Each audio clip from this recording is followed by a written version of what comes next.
Truth, logic, action, power. It's the GreggHoush show here on New Revolutionary Radio. This is a show where we seek not only to inform, but to inspire you to action. We're going to talk about politics and current events on our program, but we're going to do it from an angle of human rights, civil liberties, and activism.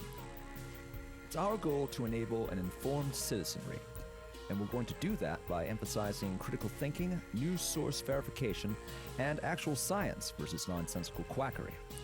But most important of all, we hope to inspire you, our listeners, to take action in your community. For while our job is to deliver the clear, verified truth, our talking to you is only a small part of our goals.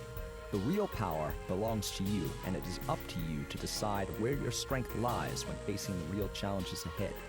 But know that when you decide to stand up and make a difference, we will stand beside you. And welcome to the GreggHoush show. This is episode 8 we're recording tonight with good friends and co-hosts here. Lauren Pespiza, better known as Splendid Spoon. Hey, everybody. And Kayla Avery, not a murderer.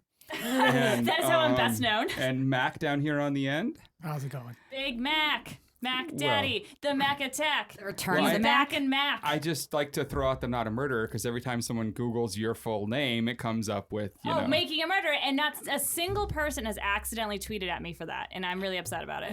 Yeah, I mean, that's, well, you if you had the actual Kayla Avery, like, you know, instead of the Avery Kayla, like, I think you'd be getting them. No, I mean, it's pretty easy to mix it up, but I still haven't got a single accidental tweet, and I'm really upset about it. Well, everyone hears that now. It's time to troll Kayla here. Oh, Kaylee, yeah. Troll the fuck out of Kaylee. Well, I'm not recognizing you with all the stuff you've done. So tonight, we are going to be talking about, I guess, Comey and Mueller and Russian ambassadors and collusion, oh my. Right? I mean, this is like it's not even every day anymore. It's every about 5 hours that something new happens. I don't even know Seriously, we're on what, the third thing today? Yeah, I think it's like every hour on the hour is a new revelation. I mean, we have Comey fired. We have Trump. We've got Roger Ailes dead. We got God. Roger Ailes dead. We've got Chris Cornell dead, which kind of, you know, evens out the day. That's a little sad. You know, it's but that's a sad one than a happy one, like next to each other, you know, like.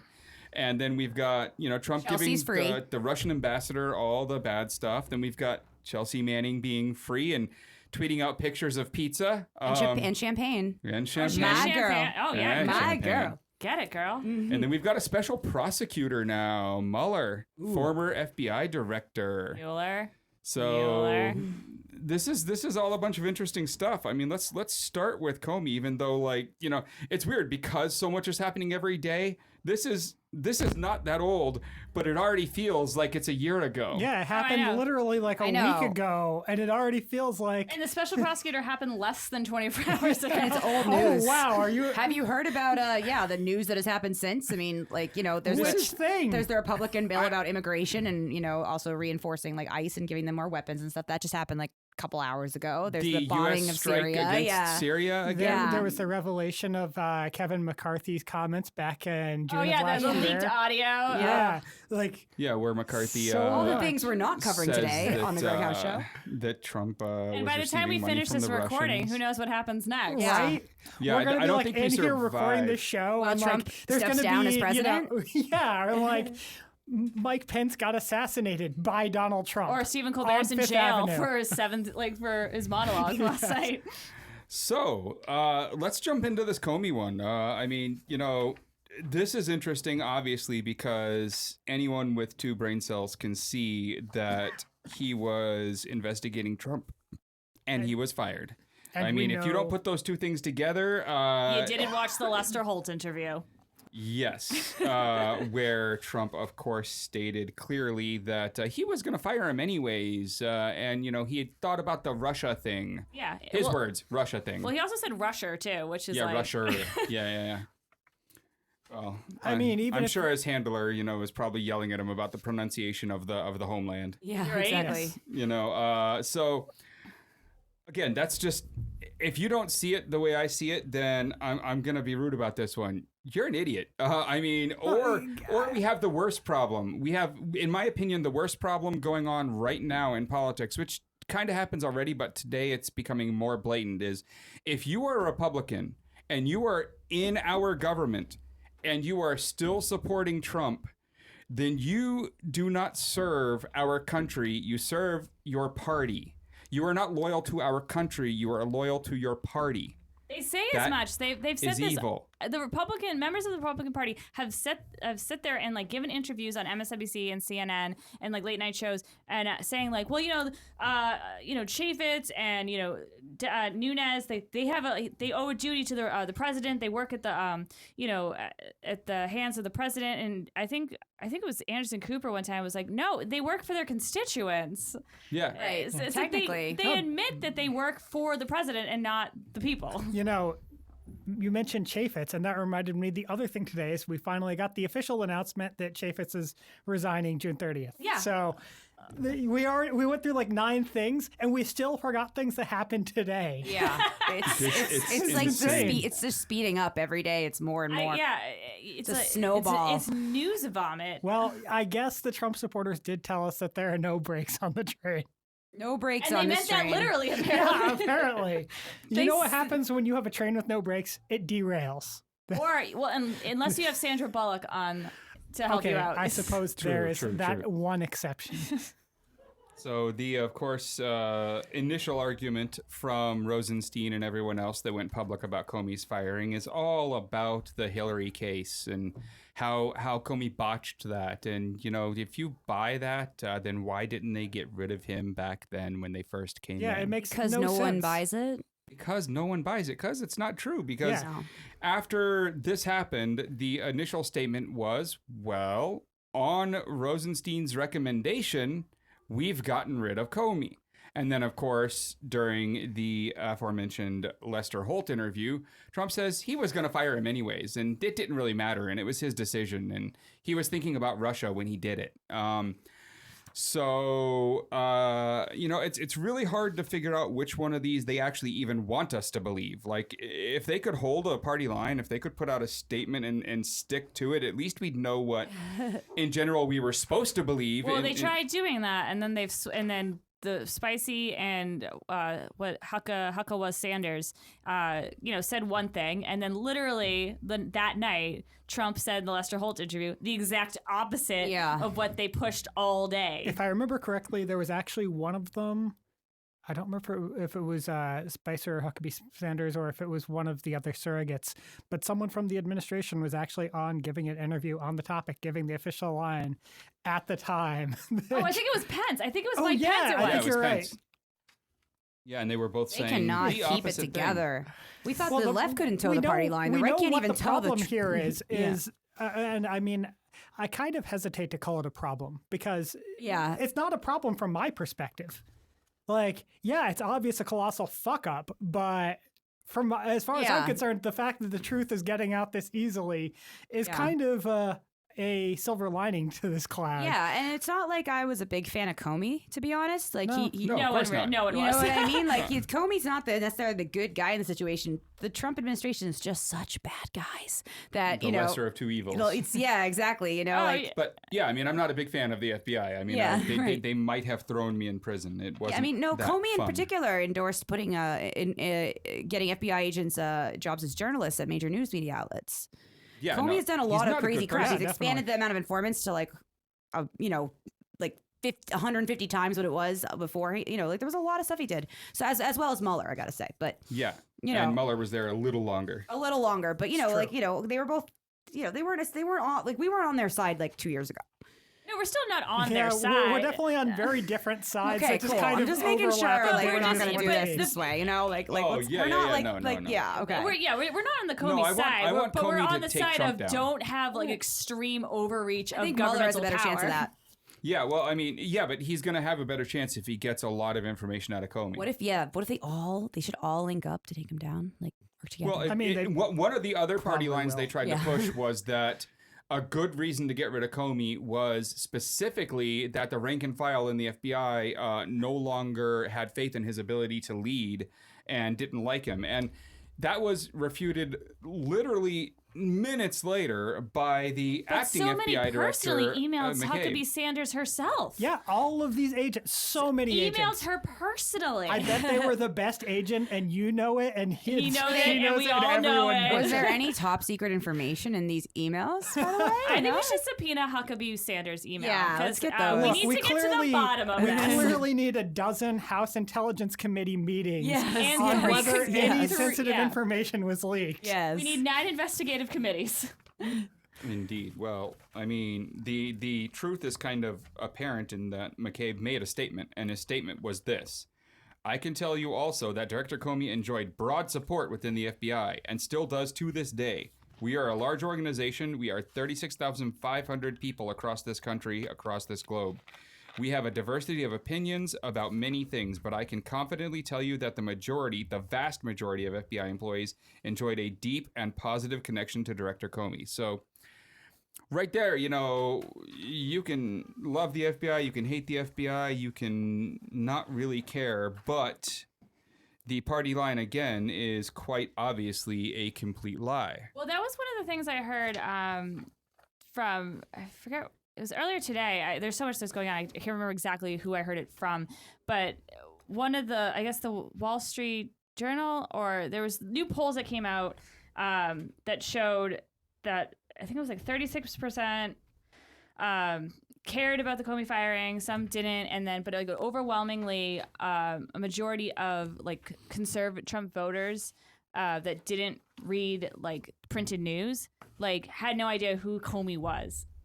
Therefore, like didn't really think it was a big deal, and of course, it's like that's Fox country that know, and I think that is like a huge problem in of itself because it's like when you have like a majority of these voters being like, I don't understand who Comey is and what's the big deal because all they get is like a sock puppet from the conservative side being like spouting some weird murder conspiracy to like distract everyone from like Comey getting fired and the special prosecutor, Well, I mean, one of the interesting things about Comey is, famed statistician Nate Silver has claimed that the events of the WikiLeaks releases and Comey's wonderful announcement to the world that the investigation was back on together are what cost Hillary the election. Oh, I believe it. He and maybe he'll cost Trump his presidency. There's very few people who Hopefully, I believe on that really. type of stuff simply because of how close things were. But Nate Silver doesn't make statements like that without doing a lot of number crunching. He's the data guy. He's a data guy, and I like data. I like science. I like data too. Science. But also, I like data-driven elections, right? Yeah. But I mean, also at the same time, like the Fox News ran with that, like, and everyone ran with that. So it's like I 100% believe that there was a lot of people in like red states and like out west who like maybe like wasn't really on the like didn't really support Trump, but like wasn't really trustworthy of Clintons because you can't trust the Clintons ever since they've started being in politics. I mean, you can. No, of course Be not. real. But I mean, They're not wrong. She's a horrible human being. Yeah, like, she also has done a lot of good as well as bad, but that's just what humans are. That's another story. A lot is a strong. Yeah, maybe strong more term good there. than Trump has done. She's done a lot for setting the bar really. Yeah, No, but like, she's done a lot for the civil rights movement, and she claims to have totally. Yeah, she loves to claim that. I mean, she bombs. She's all about bombing Muslim weddings. Well, that as wasn't Secretary of State. in the '60s, so when she was doing the civil rights work. But like, Yeah, that's not but the we point. weren't That's voting not for her in the 60s. That's not the point, though. The point is that like they've hated the Clintons in the media since day one, and so when rightfully so. Sure, if that's what you want to think. But at the same time, when you have Comey coming out like 10 days before the election being like, I'm reopening up the investigation for no real reason, and then Fox News just like blasting it nonstop all day long, well, yeah, that's going to influence a lot of voters. Oh, of course, absolutely. I mean, and after reading, Nate's write-up about it, I mean, I definitely agree that those two things probably led to the minor difference. But well, I mean, the election was just so close, and there were so many different factors involved. And you had to hold your there's nose. any number of like factors where you could point at and be like, this is the factor that decided the that's election. true. And it's true that if that had been the other way, then maybe the election wouldn't have turned out the way it did. It wasn't But- one thing. Right. No, it was any number of one Yeah, thing. yeah. or it's a exactly. combination of all of them. Sure. well, Comey's announcement was on the 28th, and about I want to say it was like 2 weeks ago. Hillary is quoted saying, as Nate Silver has concluded, if the election had been on October 27th, I'd be your president. And she's so also pushing she a believes book. it too. No, she's also pushing a book right now, Yes. in which she talks about that in depth about her the election. So she's just trying to get book sales. Yeah. She's not like hiking in the woods anymore. No, she she's came out of the pushing her woods. resistance movement. Yeah. Oh, no, oh, she's, great. That she totally, is responsible for. She's No, progressive. she's not saying she's responsible for it. She's saying she's part of it. Yeah, that's why they're using all of the branding, all the infrastructure, all the everything. No, they're using it to push her book. Well, yeah, what do you... Yeah, I mean, when's I don't feel like you're calling disagreeing her- here. No, I'm not. I'm just saying that, like, Calling I'm gonna... her resistance or progressive is Yeah, I know. insulting It is. to people who are actually resistance and Yeah. progressive. Not necessarily, because Yeah. there's a lot. No, it is. I mean, She's she's not- done a lot for the civil rights movement. She's registered a lot of voters. No, Dude, she hasn't. went- She she is hasn't. She did a responsible bunch- for arming She- lots of very bad regimes She personally. She did a bunch for the civil rights movement as an attorney working in the South back in the 70s. She went on, Yeah. yeah, Way and 30 years back ago. Way then back. she So did, that- sure. and And then she But became a bad person. That still doesn't necessarily... You can be liberal and not progressive. They're Yeah. two Yeah, she different is not words. progressive. She's No, not definitely at a all. liberal. But she's been part of the resistance for some time Oh, she now. was for a little while. She gave that up a long time ago. She Yeah. gave that up when she But- signed when she signed orders to sell weapons to Bahrain, who specifically Exactly. in the order said they were going to use them against the protesters There who you were go. outside democratically protesting their oppressive government. And then that government used those weapons to open fire on them and shoot those people In the and eye. arrest the ones that survived. And she did it knowingly. That is when that right there was the last straw, let alone the Yeah. hundreds of other times she did stuff And just our as Yeah, bad. she did a lot before and that. then our tax dollars paid for it. Of course. We all Yeah. have blood on our hands. No. yeah, I, but we didn't I sign didn't up vote for for that Hillary decision. Clinton. I did not sign No, that I'm document just or saying hand it over or agree. You can't sit there and disregard a lot of work that she has done. I don't think you have to disregard what she has done to look at her record You and can't just, conclude. like I her said, record there's has- a lot of her people who record have has done turned negative, bad things in very the past negative. and done good things in the past. But, at 30 years in the past, a long time ago, in the past 20 years, or even, She has been a especially 10 years, she has been a horrendous human being. terrible person. So, like, I mean, what she did in the 60s, well, that's like, what did I do when I was 14? I did a lot of drugs. Yeah. Doesn't make me who I am today. I don't think you know what I mean? Like, helping people register for vote is comparable to drugs. no, I'm just saying, people are different than they are when they're like, 30 years younger. Like that's a lot. And she's She's changed a horrible quite human a being bit. who has done a lot of bad things. Quite a bit. And yet still a better choice than Trump. Yes, so still there better we than go. Trump. Still better than That Trump. really says how much We're I not think about saying him. we don't like that we like Trump, but Clinton is not. She is not. I would never want to, as somebody who appreciates things like resistance.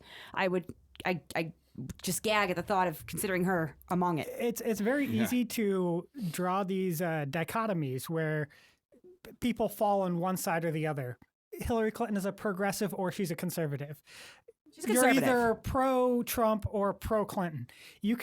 But these dichotomies, false dichotomies. Yes, most completely dichotomies false. are false, and these are great examples. You cannot be conservative and still not be a progressive. You can be against Trump and still not like Hillary Clinton. Right? Exactly. So exactly. it's very easy to fall into that trap. Yeah, and but you can still important not and to. you can still be pleased that Mueller is getting a point, being investigating, but you can also be like not exactly a fan of Mueller. Yeah, like, absolutely. it's- Yeah. It's there's a lot. These are very finely, or they're very nuanced issues. I mean, they don't seem that nuanced to me because I am on certain side. They don't seem nuanced to me, but I can see the way that everything's being presented all the time in the media that makes it, my opinion, nuanced because it's And not you the can be Hillary simplified Clinton thing. and be a good person and have done bad things. No, she's more of a bad Nuance. person who's done a No. couple good things. Oh, I thought we were doing nuance. No. No, the nuance. I think you need to do your nuance and then No, there's she's just a bad person. factually inaccurate. Yeah. She's literally just a bad person at Yeah, this no, point. she's- It I sucks. mean, without her, It would be without great her having a expanding woman of the that level of Disability power. Act, I would have not gone to college. Okay. Okay. I wouldn't have health insurance without Obama. It doesn't make him a good person. No. Yeah, that kind of does though. No, it really doesn't. It doesn't. And no, Not with I'm all the sorry. other stuff he did. Helping me get my Adderall prescription and birth control for free does not cancel out the amount of innocent Muslim lives that he's killed. Again, back to the nuance. You can have two thoughts at the same time. Certainly. Yeah, I have many. Yeah. Yeah, so you can disagree with a lot of things that people have done, but also respect a lot of things that they have done. Certainly. No, you can certainly Sure. acknowledge I that I'm not someone holding you hate disagree in with my on heart some for any issues. of them. I'm not saying that, but I'm saying I feel like she has done more bad than good. I absolutely believe she has done more bad than good. In fact, I know it. So, just the same way That's actually even fairly more so than unambiguous. even more so than Obama. Yeah. In fact, Obama might be a better person than her, though I don't necessarily consider him an amazing person. Hillary Clinton is an actual bad person. I mean, Bill's a better person than her. Yeah, and that's that's shocking, right? And that's harsh. Like, Bill's a better person. I don't know that I'd say that Bill is a better person. I mean, it depends on what you care about. Whether, it depends on what your values are. But, like, in terms of, like, just her regard for human life. Okay, you may have a regard point for there. human life. Her regard for human life is much less than his. Warhawk.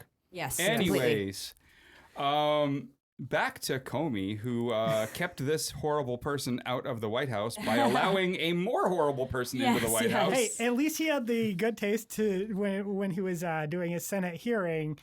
The comment about feeling nauseous, mildly nauseous at the idea that he may have influenced the election. I mean, that so a lot of that is what leads up to his firing, and then we've got his firing, and we all know why, because of the Russia investigation.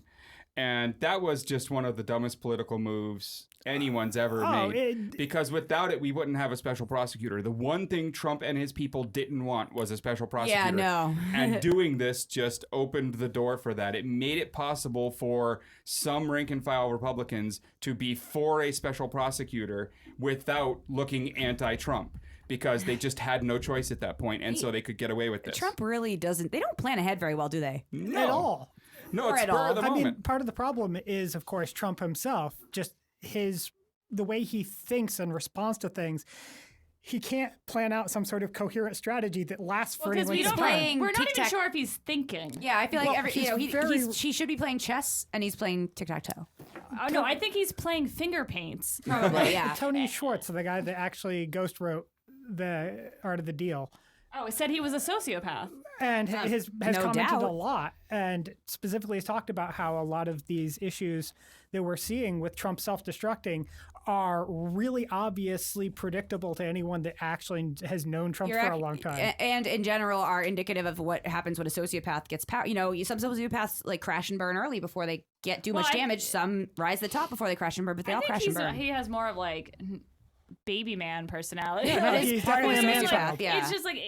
And I'm just baffled he's lived to 70 this way. Like, how has one of his three wives not like really suffocated rich. him? That amount of money rich. keeps you alive. Look at Magic Look at Johnson. Dick Cheney. But he almost lost half of his money. I mean, and he still had like a ton of money left because half of his money is, you know what I mean? Like he never was broke. Right. But, where we we don't end know. up... We've never seen his taxes. Yeah, that's a good point. Where we end up is a fired Comey and a public spectacle starting where Comey is saying things well ongoing related to his firing. We see Comey going at him. We see him going back at Comey. We see it being very public, like his tweets about, he better hope it wasn't taped. No, quote unquote taped. Yeah. Which apparently he has a history of taping his employees. Yes, possibly illegally in some cases. Yeah, because New York is a two-party consent state. Yep. And so I feel like I think so Florida is is. It was Massachusetts. Massachusetts, but also I feel like didn't they make it two-party in like after the Nixon gate in like the White House? No.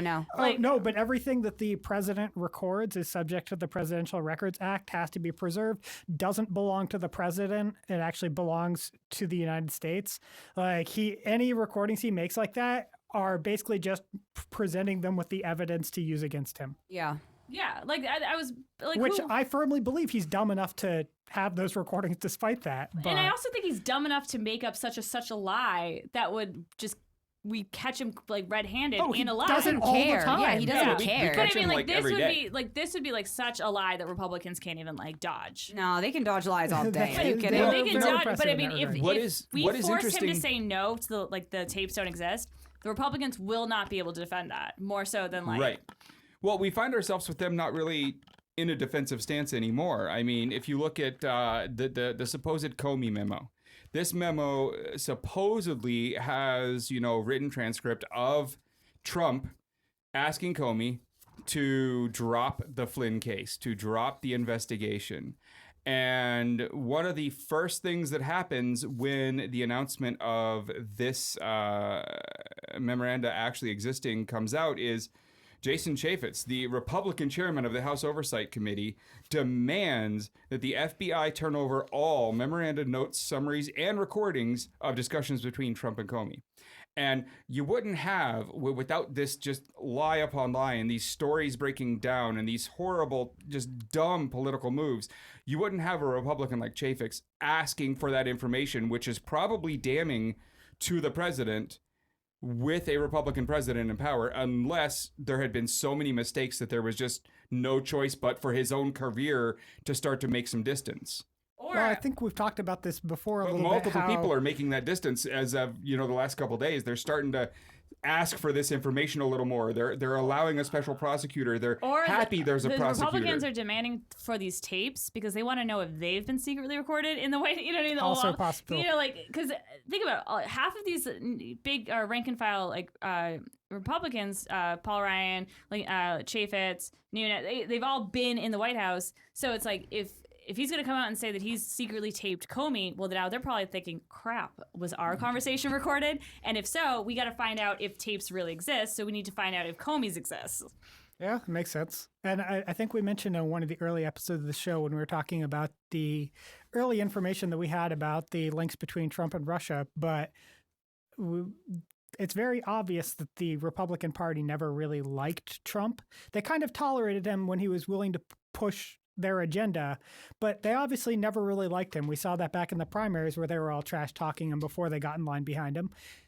Circus seals. But regardless, they were willing to accept it, but they were always waiting for their chance. As soon as Trump became politically inconvenient, they were going to throw him to the wolves and probably cut him off at the knees just, to make sure. Because Trump is representing the worst part of their party and they don't want the public to see it. And he's not even there's definitely multiple wings to the Republican Party, and they're all pretty awful. Yeah. But he's bringing out Richard Spencer's, the Bannons, the KKK. They aren't the professionals. They don't know how things work. And it's not like the Wall Street Tea Party guys the Republicans they were all loved. tied in. They're knew no, that's a guy we never wanted to see ever again. And now that he's coming out and being public that in support of being, you're supposed to be making us look good by legitimizing us by presenting an a more extreme version of the views that we espouse. But when you start bringing Richard Spencer around, now we're kind of crap. How do we get rid of him?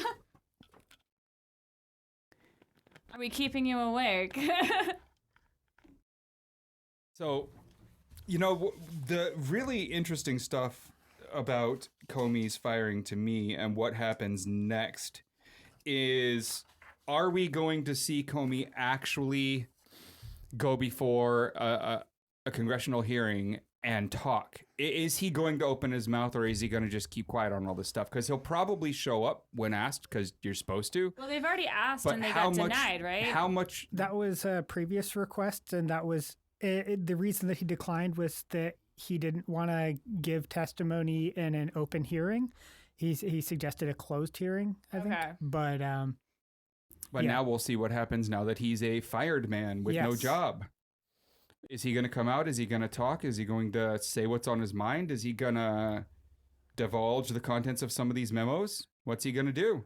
Because the acting director of the FBI has already admitted that this memo exists. Yes. Oh, yeah. Not the full contents multiple of the other memo. Sources have also confirmed the existence. So is Comey going to come out and say why he wrote it, what he meant by the things he said in there? Is he going to clarify all of this information that we believe we know already? I saw something actually about everyone that's worked with Comey has all said that that's what he does. Anytime he has a meeting, he documents it, he transcribes it.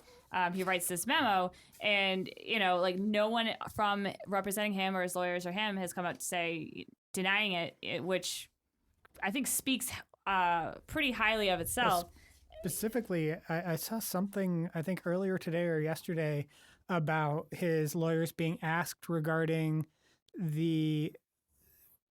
does he have similar memos regarding Obama, and the response was essentially, well, not like this, because he pretty much only took these sorts of memos if there was something not entirely above board. And, he covering your ass. So he wasn't around, he wasn't in the state or he was 3,000 miles away when he got fired. So he wouldn't even have the memos that he wrote, to preserve them. So to ask him if he has any more memos, it's well, maybe I did, but I don't who knows if they're still there. Did you check my desk? Yeah, you fired me. Go look in there. I'm not allowed inside. So I think one of the big problems with all of this is when we get down to Mueller here, our wonderful new special prosecutor. Sure, he has some autonomy. Sure, he doesn't really have anyone telling him what he can and can't do. But Rosenstein still has the ability to fire him. Yes. Rosenstein can fire him for any reason he feels like.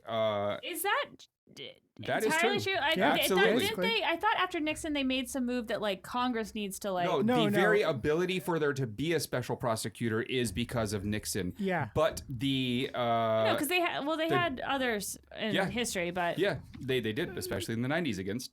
Well, they had a whole office. They wrote an entirely new law to create a special position for independent prosecutors after Nixon that was different from what existed before. And this law specifically allows the assistant and the actual AG to fire this special prosecutor at will. Still, that is there. They can if they want. I need to look that up. I feel like there's something missing though. Like feel like there is something else out there that like glued to that and to all of this data for Well, days. just because the special prosecutor. I read it. No, I know that, but I'm just saying like the law has changed so much, and since the 90s, because they shut down the office of special counsel, and so I just feel like, I feel like Senator Warner said something else to the sense that there is some protections of the special prosecutor, and not for that, not for the actual firing. There are some protections on them. So the special prosecutor is allowed to file criminal charges without them being okay with it, but they can fire him before he files them. Yeah. So like there's still this thing hanging over him where he can still be fired. And that, I think, needs to be dealt with personally. Yeah, like, that just seems very bizarre to me, and I feel like we're missing something. It seems like there should be some sort of separation of powers issue there. Especially over the firing, yeah. The fact of the matter is that our system is actually, despite nominally having, 3 separate equal branches of government, we really have a lot of problems with separation of powers, especially in the executive branch, since being the executive branch responsible for executing the laws of the country, they kind of by default end up in charge of all these organizations that sort of are supposed to be performing oversight at the top of the executive branch too. Yeah, it's like, how do you perform oversight when they're threatening to fire you every day? Yeah, it's kind of a mess. I know. I don't know the correct solution. And like every there, time, like on the news, like you've seen, or like stuff like different websites, like media websites, like I know Vox had a thing on it where they keep explaining Article 25 of the Constitution that like says that the vice president and like half members of the cabinet can decide. I'm like. And I was thinking, well, what happens if like an entire political party becomes like unfit, like unfit and I believe the answer is see the United States for the last like 25 years. Yeah, like what happens if one party becomes so grossly corrupt from its like inside, like from the core out? Like, what do we do then? Well, the like incestuousness of this entire situation is really scary because here we have Mueller, right? Yeah, who's like best friends with Comey. Yeah, well, sure, he's friends with Comey, but he also works at a law firm that serves Kushner. And Manafort. And Manafort. Oh, I didn't know the Manafort part. Yeah. Kushner and Manafort are both clients of the law firm that Mueller works for currently. So Mueller is supposedly resigning from his job. I heard he was taking a couple of associates with him, too. Yeah, I heard that as well. To do the work, but... with Wilmer Hale, lawyers that represent Paul Manafort, Ivanka Trump, and Jared Kushner. And that is where Mueller currently works, although not for much longer if we are to believe reports. I feel like he did already step down. Sure, he might have today, but I mean, with all that's going on today, it's been very hard to keep up. I know, and also like I know so little about Mueller, whatever. Well, Mueller's an interesting one because like he was doing, in air quotes here, so good, and the rest of the FBI loved him so much that he actually hit the limit for how long he was allowed to be serving as director of the FBI, and Obama changed things. 12 years, yeah. Because the director gets appointed for a 10-year term. Yeah. Obama changed things to keep him on for another couple years. Yeah, he's just requested, hey, would you mind sticking around? Because, we need someone in charge, and you seem to be really good at it. Yeah. I know, and then Comey replaced Mueller, and now Mueller's... And now Mueller's, it's just it's everyone a at weird, the top kind of stays at the top. Yeah, it's a revolving There's door. not new names here. No, and and besides Trump, I mean, like he's kind of the guy who inserted, which is, I think, kind of it's interesting if you take a step back and you think about it. Like we're so used to like there's this list of names that are in power, that are in control, all the way back, call the last 40 years even. You look at the Rumsfelds, the Bushes, the Clintons, sure. All these people, you will find their names in the senators and the representatives. Not to mention like the heads of like the different agencies, and like the heads of the agencies. Yeah, the FDA like keeps being in this revolving door. Yeah, so you have this short list of people who are in power, kind of, they might switch positions here and there, but they are that same group of people. And everything doesn't go as bad as it does right now in terms of just, the spectacle, right? Although I disagree with like half of what our government's done in the last 40 years, but it doesn't look like this. And then you insert the outsider, Trump, and then it just all starts to fall apart. And he's Trump brought in all these other people that are also complete outsiders. Or worse, washouts. Yeah, they're disgraced generals. Yeah. They're foreign agent lobbyists. And they're Betsy DeVos. Mike Pence, who was so inept that he was going to lose re-election for governor of Indiana as a Republican. W. Kamau Bell on his podcast, because I guess his mother lives in Indiana, and he actually brought his mother on for like a quick minute right when they announced Mike Pence's vice presidency. And she was like, good, take him. Let him be vice president. Get him out of our state. Like they were so excited that he got announced as vice president just to get rid of him. There was actually a lot of interesting stuff behind the scenes where that was part of the reason the establishment Republicans wanted him as Veep, because he was an establishment Republican. So they felt good about him being the replacement for Trump in case something happened and thought he would be a stabilizing force. But he was also so inept and had ruined his own state so badly that he was actually damaging the Republican Party in his own state. He was a radio show host beforehand who wrote ridiculous op-eds, and one of which he had to testify in front of Congress about that said smoking doesn't kill. A man who thinks smoking doesn't kill is the vice president. I mean, the worst part is I'm not even sure that's the dumbest thing he believes. Because there's a long list. Like he's wrote a lot of terrible things.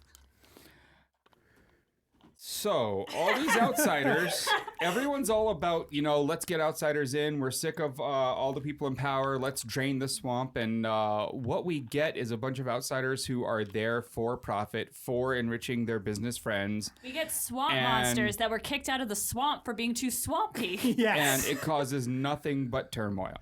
And then we get an investigator to investigate them who's been up there the whole time. I mean, I'm not a fan of our FBI and its policies. I'm not a fan of a lot of our government's enforcement policies.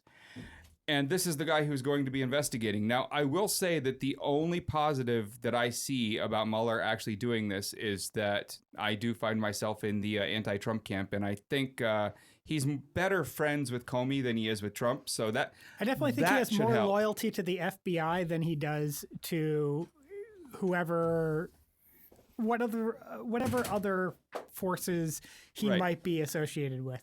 Right. And then, another interesting thing from today is we end up with Flynn.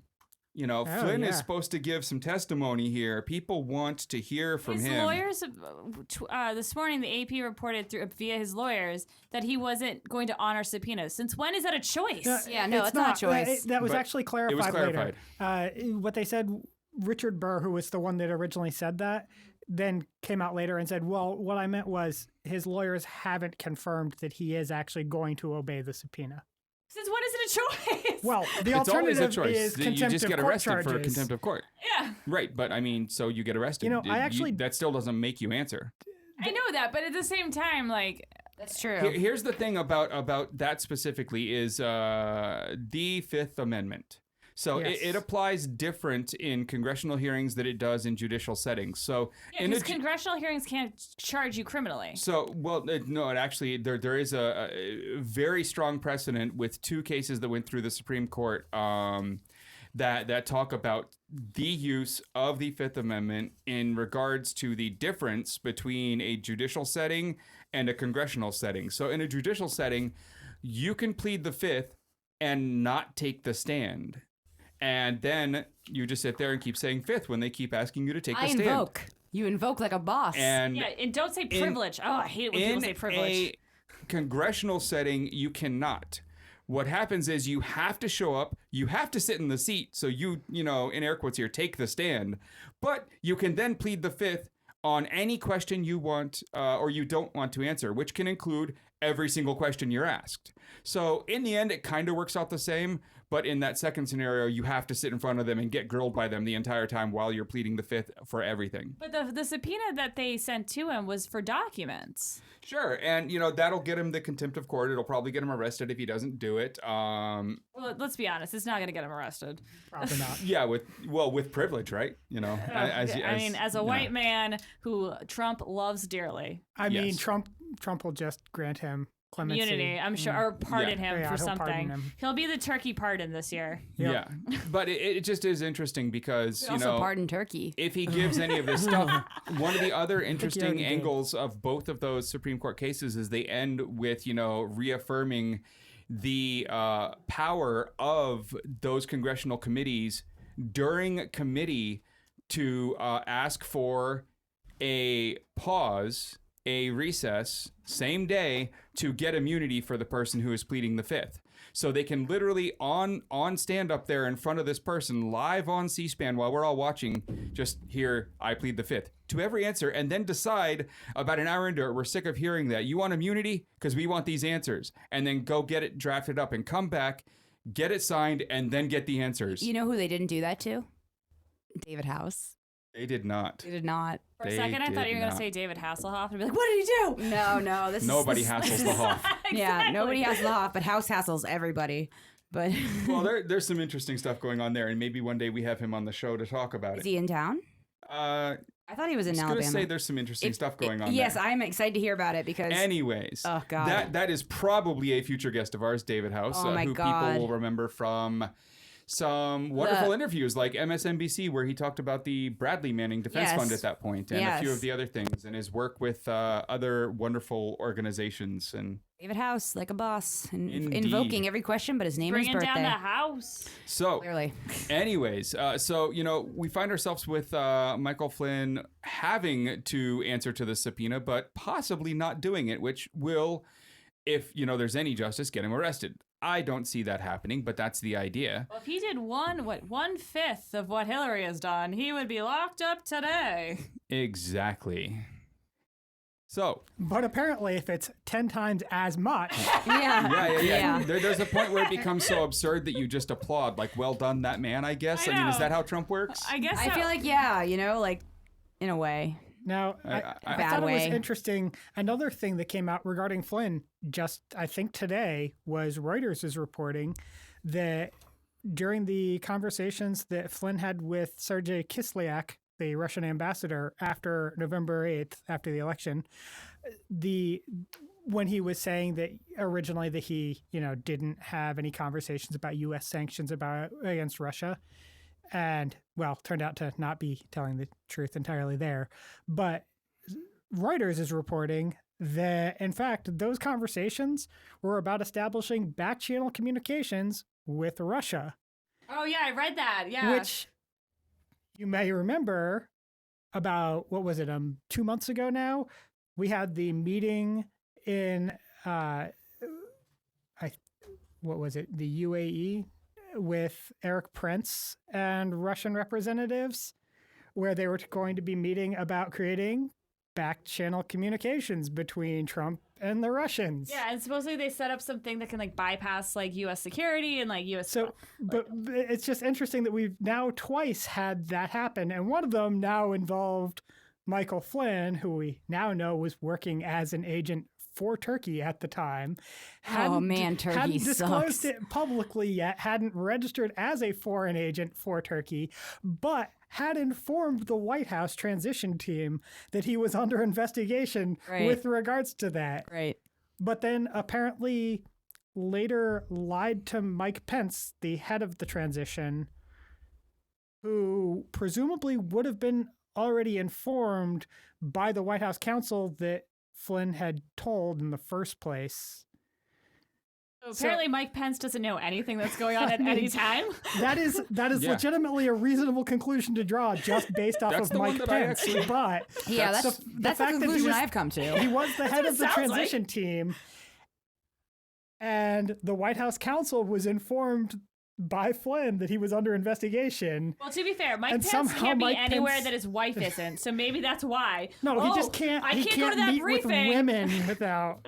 And he can't be anywhere with alcohol too. Oh yeah, I'd like to address a comment made a few seconds ago for our Turkish listeners out there, if there are any. Turkey itself does not suck. No. But I believe I can speak for everyone in this room with me today that President Erdogan, though, he can go fuck himself. And his goons can go fuck. Yeah, and his goons. And his goons. Sucks. And the ambassador. As a country, I think Turkey is a wonderful place. And I really think you guys should rise up because, if you look historically, I think right now, if there's any time ever that Ataturk would be rolling in his grave, it would be right now. They were so close to a coup, what better place than here? What better time than now? Turkey. I got love for the Turks. I just don't like your administration. Ataturk had some strong feelings about how government was supposed to be run, and this doesn't resemble that at all. Doesn't work. No.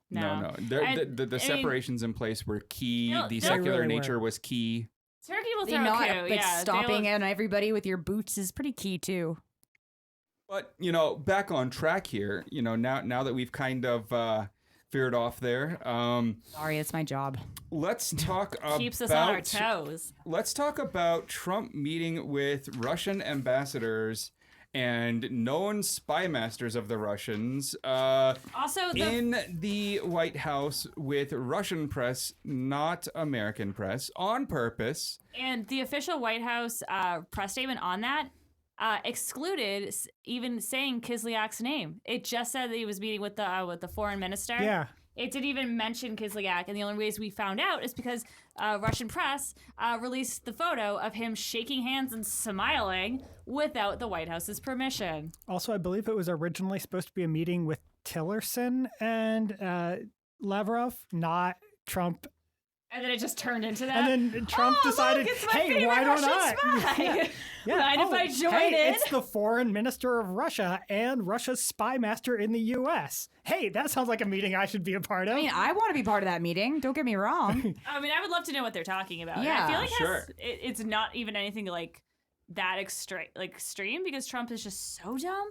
Well, I mean, it apparently involves spilling classified information without getting the okay of anyone, without talking to anyone in advance. I think one of the interesting parts is Israel's involvement. Yes. The fact that Israel is said to be the source of the secret intelligence that Trump gave to Russians, which is interesting because... Thanks for telling us that, Sean Spicy. Yeah, no, but what I'm saying is Israel is also a recipient of tons of unmasked, unretracted, pure data that we've attained through surveillance on the internet. Israel is like we basically feed them our raw data unfiltered more than they give to us. Mossad gets a lot of that. And so I'm just saying Israel, I mean, they have a lot of intelligence. Let's put it that way.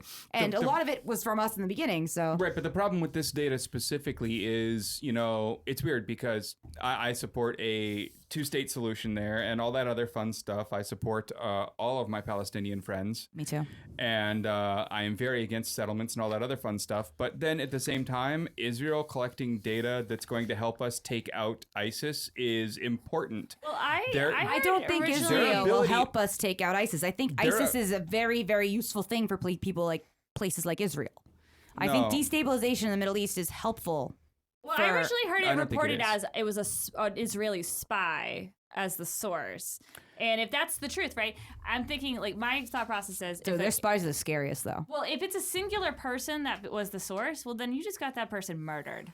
Yeah, depending. If it was a spy, if it was an electronic device somewhere where there was only one place this was planned, and so now they know that they can't use that place anymore, or whatever happens to be the case, by giving this information to the Russians, here is like Israel isn't mad that a partner of America has more information to fight ISIS. They're mad that it's Russia because Russia has a specific information sharing agreement in place with Iran, which is the mortal enemy of Israel. And by giving this information to Russia, you end up giving it to Iran, which... whether that's helpful or not, since they are fighting ISIS as well, who the enemy knows? of my enemy is Sometimes Who my knows? friend, sometimes my enemy. I think, I don't even know how many enemies do we have now. How many has Trump created? He seems to be pissing off everybody. The big problem Israel should have here is that information was shared with someone who then shares with their biggest enemy. How much more information did he share with them? So much for classified, huh? It's true that certainly the information sharing between Russia and Iran would obviously be a huge issue for Israel. But even without the information sharing agreement, just due to the same geopolitical considerations that are why that information sharing agreement exists in the first place, Russia and Iran are more or less allied in a lot of key respects. Yes. Even without the information sharing agreement, it would certainly be something that Israel should be very deeply concerned about, to see their ally, the United States, sharing this information with a major hostile foreign power. I don't even know who's our ally and who's our enemy. But not to mention, anymore. this wasn't even information America was allowed to give. Yeah, no, You know what it I mean? wasn't. It so it's wasn't. and I think there was the UK or something like that came out and was like, we're like there was an AP notification right afterwards saying UK is now hesitant to give us any more intel because, as they should be. Well, yeah, and now are we go straight to Israel? Yeah, it's going to go straight out to anyone who asks, apparently. Or just doesn't even ask, but is In around Trump for too long. Yeah, and personally, I actually, as a radical information freedom person, I don't necessarily have a problem with information being shared at all in general, because I feel like, information wants to be free, and our government should have no secrets. That's how we make a better world. It just is unfortunate to see it develop in a way where it's, I guess it's so calculated and so, or so uncalculated as to be dangerous. I'm 90% there with you, but there's a small need for some information to be kept secret in order to fight specific there's military information for future operations that are happening in the near future. You know what I mean? Absolutely. Yeah, I if agree. it's going to get someone killed, we can keep it if secret you've for got a little someone bit. on the ground somewhere, that is the only source of that information that it identifies by sharing that information, then yes, to me, that person has accepted their fate by taking the job. So I'm not going to be too scared about their death, but what I am going to be bothered by is the loss of that information gathering ability. Yes, good point. And sure, a human life, all that fun stuff. But again, taking that job, you take that risk. They know what they're getting into. But yes, if we're killing off our sources or burning our sources, part. that is dangerous for us. Yes. So it's interesting what happened here, because and if we're going to piss off a radical country or military occupation, whatever you want to call it, I usually call it the latter, not the former. Right. It's probably not going to help us out in the long run for many different ways, because guess what? They have a lot of bombs we gave them. Also a lot of money. Yeah, we give them tons of money. They also have been making it. They have a huge startup scene in Tel Aviv. They have a ton of companies that American companies buy. Yeah, SodaStream. Yeah, there you go. There you go. But also tech surveillance companies, so Well, a lot of tech startups are coming out. A lot of tech startups. A lot of tech startups in Tel Aviv. Especially in the security space. Yes, exactly those ones. Indeed. So, the picture today is thinking about Comey getting fired. What happens next? Well, he's probably going to have to go in front of a Senate committee. Whether he does or not, is kind of up to him. But I think they're going to be a little forceful in their asking. They may actually back off on that a bit, simply because they don't want to step on the toes of the. They might back off because of the investigation at this point. Yeah, because I've actually heard them comment on that a little bit in a few cases. I think Richard. Well, if that's the case, then we've got Mueller, who is friends with Comey, who can probably get as much information as he wants out of him. Yeah, whether it's on the record or not depends on how he asks it. I'm sure. No, it's really at this point a big question is whether it comes out publicly or whether it kind of stays confidential to the investigation and until and unless criminal charges or leaks bring that information to the public. And the one big thing we need to keep focus on too is the Comey investigation, firing the special prosecutor, Russian investigation, very important. Keep that in the forefront. But now that we have the special prosecutor, I think all eyes should be going on the healthcare, because we've got immigration too. But the healthcare bill is coming up. The Senate is writing it right now, and that's the one thing that is going to kind of unite both parties a little bit in independence to get behind, because Trump voters support the ACA, even though they don't know it's the same thing as Obamacare. Yeah. Which is sad.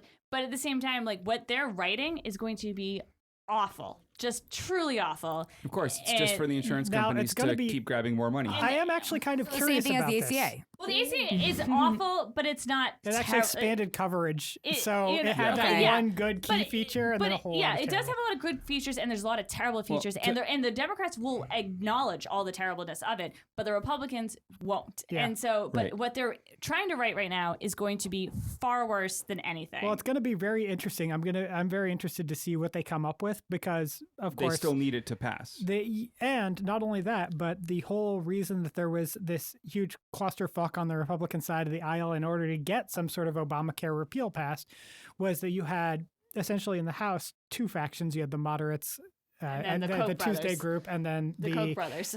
Yeah, the Tea Party, Freedom Coalition, whatever you want to call those dick bags. Yeah, Freedom dick Regardless, you had those two different factions with very different and in many ways opposite goals, especially since a lot of these more moderate Republicans are people who, if they actually repeal Obamacare, stand a very serious chance of losing their seats because their constituents have started to realize, wait a second, that's that thing that's why I have health care in the first place. Shit, I don't want that going away. Yeah. Like, I'd be fucked. And like a lot of those states, I feel for those states that have one insurance company and the prices keep going up. Yeah. But they only have one on the exchange because they're pulling out specifically so the Republicans have that as a talking point. And those states didn't expand Medicaid. Right. That's why. But no one talks about that on the news. But regardless of the point, but the people in those states understand that like what they have isn't great, but they sure as hell are not. They're sure as hell not going back to what it was. Right. And that's the one thing we can actually get Trump voters and conservatives and like independents that didn't vote to back behind. And you know, I think. Well, the thing that scared me today, you kind of spoke to that I think should really be put in here is. I watched two different Republicans go by on my TV screen. I think one on MSNBC and one went by on Fox. And, you know, I rotate through them all day, just kind of seeing what the talking points are for, you know, all their usually lies. Fox is like death, fear. But I want to know what each side is kind of trying to get you to believe, right? And two of them said, now that we've got Mueller in place, we finally can get on with getting a lot of this legislation done. Exactly. And that scared the crap out of me. Right. I don't want this group of people legislating anything. But looking at the situation with the healthcare bill specifically, we already knew that the Senate simply isn't going to pass that shitfest the House passed. Yeah. Even the Republicans in the Senate just openly said, no, that ain't happening. So they're clearly going to try and create something that at least somewhat more moderate, which, I mean, pretty much anything is more moderate than that. So it'll be interesting to see what direction they go, that they think we've welded something together that we think can actually pass both the House and Senate. Well, not only pass, but also get us reelected. Right. Yeah.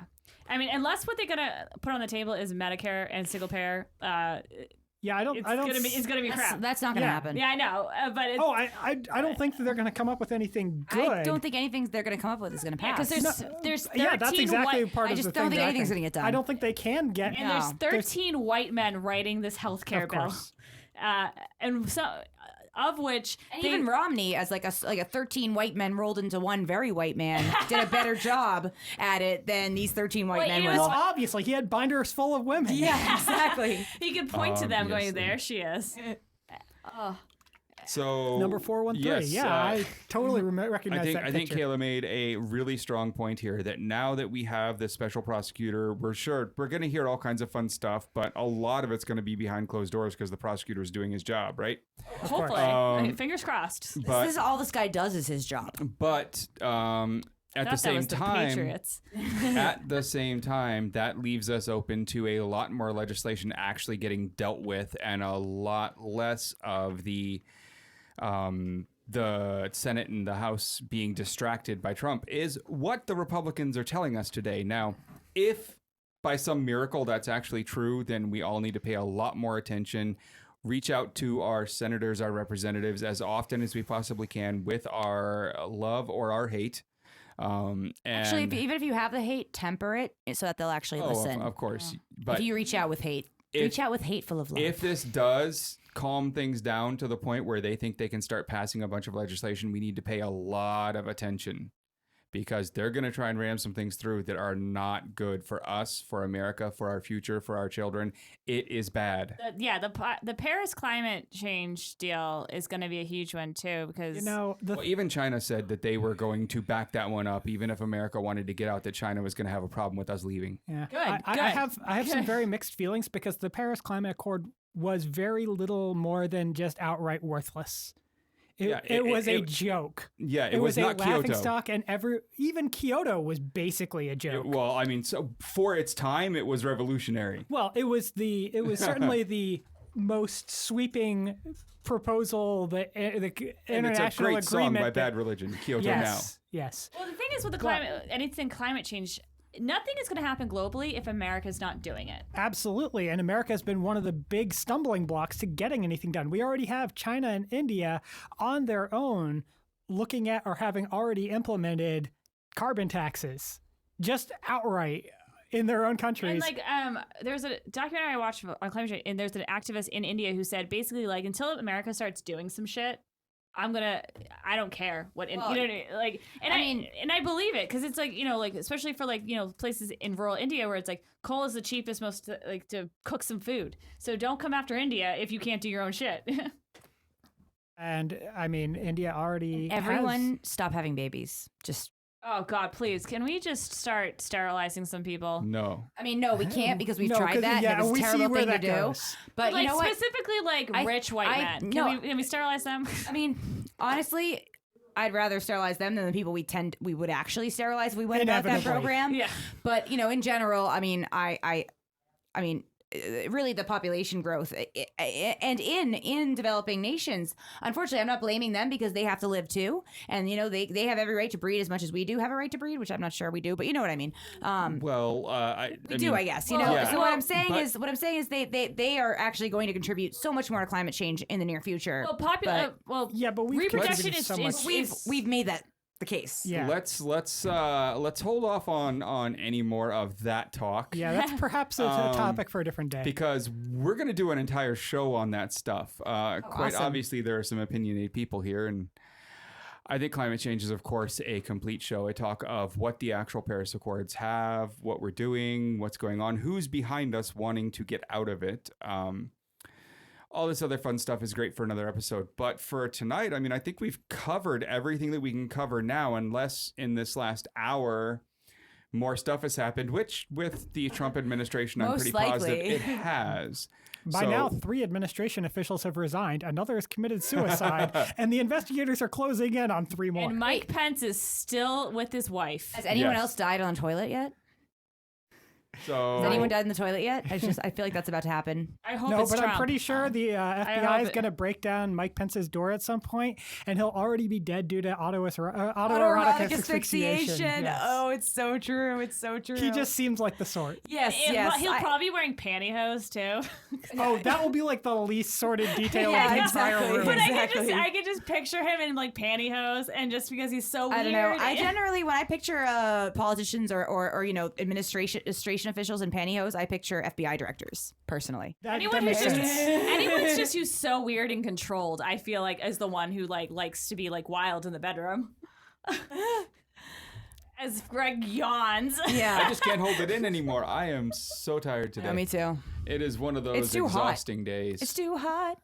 Too hot. It's nice in here though. So I think that's a full episode there. I think we're done around here. I think if anyone's listening to this and they're not listening to it on GreggHoush.com, that's where you should go to find more. I think if you want to find us online, you can find us at Twitter at GreggHoush. Subscribe, like us, follow us, favorite us, all of the above. There will be a Facebook coming soon as I actually feel like doing the work. Tweet at me. Yeah. Get at me at Splendid Spoon, yo. If you want to talk to the famous Kayla Avery of Making a Murder, ignore this one. But if you want to mess with this one, if you want to mess with this one, go for it. At Avery Kayla. It's it's the cool thing to do. All right, everyone. Great show. Thanks for being here. Good night. The GreggHoush Show was created by GreggHoush and executive produced by co-host Derek Gowrays. Other contributors include producer and head writer Anna Jeffrey, producer-engineer David McGuffin, and producer-editor-engineer Robert Tortora. Theme music for the show was produced and recorded by Geneva de Colbert. Our interns include co-host Casey McLaughlin, writer-engineer Alec Greeny, and associate producer, writer, and announcer William Kennedy. You're listening to New Revolutionary Radio, your call to action.